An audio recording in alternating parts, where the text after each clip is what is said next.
বিএনপির সমাবেশকে কেন্দ্র করে রণক্ষেত্রে পরিণত হল হবিগঞ্জ শহর। কেন্দ্রীয় কর্মসূচির শুরুতেই সংঘর্ষ ছড়িয়ে পড়ে শায়েস্তানগর এলাকায়। পরিস্থিতি নিয়ন্ত্রণে অর্ধশত রাউন্ড রাবার বুলেট ও টিয়ারশেল ছোড়ে পুলিশ। সংঘাতে পুলিশ সদস্য সহ অন্তত 50 জন আহত হন। শেষ পর্যন্ত আর সমাবেশ করতে পারেনি বিএনপি।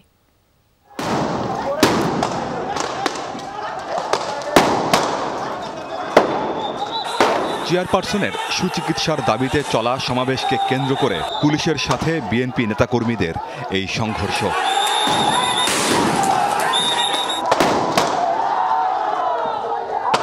আয়োজকরা জানায়, খালেদা জিয়ার বিদেশে চিকিৎসার দাবিতে কেন্দ্রীয় কর্মসূচির অংশ হিসেবে সমাবেশের আয়োজন করা হয় হবিগঞ্জ শহরে।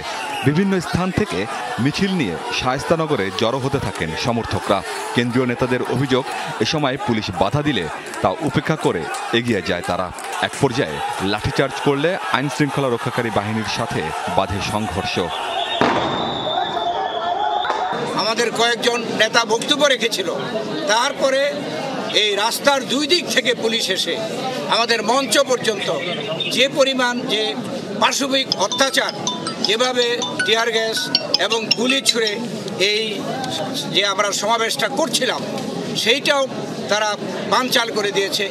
এই সংঘর্ষের জন্য বিএনপির নেতাকর্মীদের দায়ী করছে পুলিশ।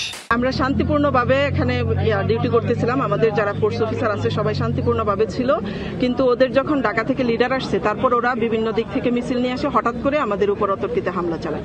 আর আমরা জানমালের নিরাপত্তা রক্ষার জন্য তারপর আমরা প্রয়োজনীয় ব্যবস্থা নিয়েছি। শর্টগান, এখানে আবার ম্যাজিস্ট্রেটও ছিল, ম্যাজিস্ট্রেটের পারমিশন ক্রমেই আমরা জানমালের নিরাপত্তা রক্ষার জন্য শর্টগান তারপরে গ্যাস গান নিক্ষেপ করি। দুপক্ষের সংঘাতে পুলিশ সদস্য সহ কমপক্ষে 50 জন আহত হয়। তাদের বিভিন্ন হাসপাতাল ও ক্লিনিকে চিকিৎসা দেওয়া হচ্ছে। আমিন বাবু, যমুনা নিউজ।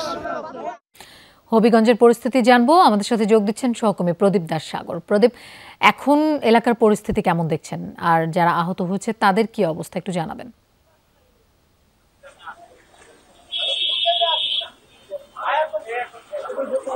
আসলে সংঘর্ষ বেশ কিছুক্ষণ আগে, এখন পরিস্থিতি নিয়ন্ত্রণ অবস্থায় রয়েছে এবং যে বিএনপির অস্থায়ী কার্যালয়ের সামনে যেখানে সংঘর্ষটি হয়েছিল সেখানে আসলে এখনো পুলিশ মোতায়েন রয়েছে এবং পুলিশ তারা তাদের বিভিন্ন হাসপাতালে চিকিৎসা দেওয়া হচ্ছে এবং তাদের মধ্য থেকে যাদের অবস্থা একটু গুরুতর তাদেরকে হয়তো উন্নত চিকিৎসার জন্য সিলেট বা ঢাকায় হয়তো প্রেরণ করা হতে পারে।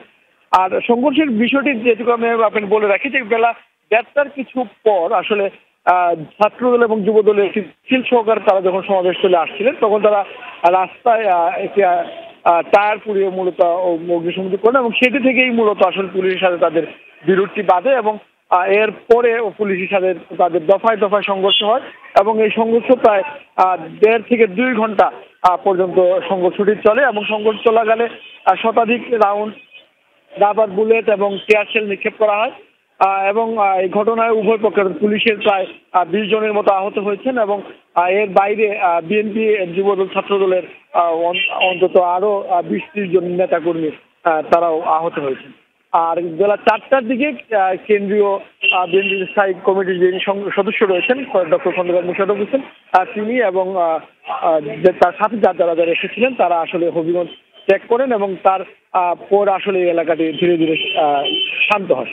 আর একটি বিষয় বলে রাখি, এই ঘটনা এখন পর্যন্ত 8 জনকে আটক করেছে পুলিশ এবং এর বাইরে তারা অন্যান্য যারা এই ঘটনার সাথে জড়িত ছিলেন তাদেরকে গ্রেফতারে পুলিশের যে অভিযান আছে সেটি অব্যাহত রয়েছে। এখন পরিস্থিতি শান্ত রয়েছে এবং পরিস্থিতি নিয়ন্ত্রণে রাখার জন্য অতিরিক্ত পুলিশ এবং র্যাব মোতায়েন রয়েছে। প্রদীপ, আপনাকে ধন্যবাদ আমাদের সাথে যোগ দেওয়ার জন্য।